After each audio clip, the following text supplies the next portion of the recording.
गुजरात के अहमदाबाद शहर में कोकिला अपने बेटे अहम के साथ अकेली रहती थी।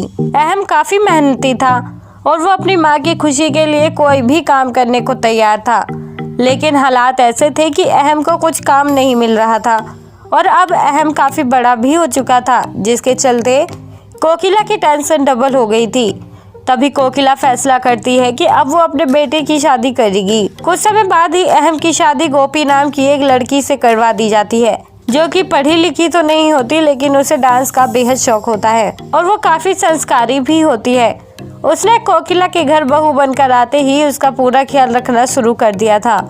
कोकिला भी उसे अपनी सगी बेटी जैसा ही प्यार दे रही थी, पर अहम को काम ना मिलने की वजह से घर की आर्थिक स्थिति काफी खराब हो गई थी। घर में खाने के लिए ना तो खाना था और ना ही दूसरी जरूरतों की चीजें। अभी एक दिन गोपी ने फैसला किया कि अब घर की आर्थिक स्थिति को सुधारने के लिए उसे ही कुछ करना पड़ेगा।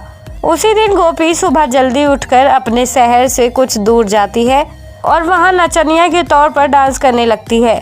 उसके डांस की लोग खूब तारीफें करते हैं, जिसके लिए उसे खूब पैसे भी मिलते हैं।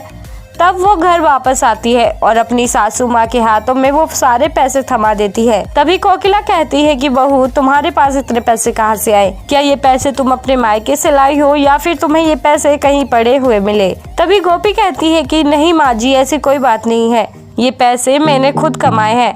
दरअसल मैंने आपको बिन बताए ही डांस करना शुरू किया।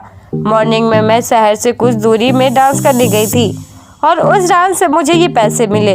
लोगों ने मेरी डांस की खूब बड़ाई की थी। तभी कोकिला, जो काफी शांत व्यवहार की थी, वो गोपी पर चिल्लाती है और कहती है कि बहू, ये काम तुम्हें शोभा नहीं देता। तुम हमारे घर की बहू हो तो तुम डांस करके पैसे कमाओ, मैं तुम्हें इस बात की इजाजत नहीं देती। उसी रात कोकिला की तबीयत अचानक बेहद ज्यादा बिगड़ जाती है और उसे हॉस्पिटल ले जाना पड़ता है। उसके इलाज के लिए डॉक्टर काफी बड़ी फीस की डिमांड करते हैं। तभी गोपी एक बार फिर डांस करने चली जाती है और एक बार फिर उसे ढेर सारे पैसे मिलते हैं। वो उन पैसों को लेकर हॉस्पिटल पहुंचती है और पैसों से कोकिला का इलाज करवाती है। कोकिला पूरी तरह से ठीक हो चुकी थी, उसे घर में लाया जा चुका था। तभी कोकिला अपनी बहू से कहती है कि शायद आज अगर तुम एक डांसर के तौर पर काम नहीं करती तो मैं इस दुनिया में ही नहीं होती। मुझे समझ नहीं आ रहा कि मैं किस मुंह से तुम्हारा शुक्रिया अदा करूं। तभी गोपी कहती है कि कोई बात नहीं माँ जी, मैं इसी बात से बहुत खुश हूँ कि आपने मेरी बात को समझा। डांस करने में कोई हर्ज नहीं है, आजकल तो ये लोगों का पैशन बन चुका है। डांस करके तो बड़े से बड़े सुपरस्टार पैसा कमाते हैं और मैंने भी बस वही जरिया अपनाया है। तभी कोकिला अपनी बहू को गले लगाती है और फुसक फुसक कर रोने लगती है।